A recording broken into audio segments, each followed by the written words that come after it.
Hi, I'm Marshall with SoundVision, where it's our goal to simplify life through technology. Today I want to talk to you a little bit more about the alarm keypad. This one belongs to a Vista 20 panel by Honeywell. It's our most commonly installed system.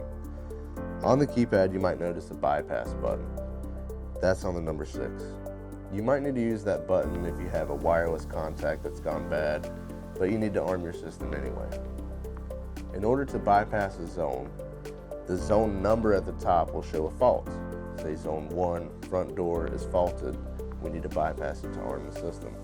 We're going to enter our 4-digit master code, bypass the number 6, and then the zone number that needs to be bypassed. That will show you a ready status light and allow you to arm the system as normal. If you need more information on this topic, be sure to check out the SoundVision website for PDFs outlining step-by-step exactly what I've covered. Be sure to check out our other videos on how to add and delete user codes for different people.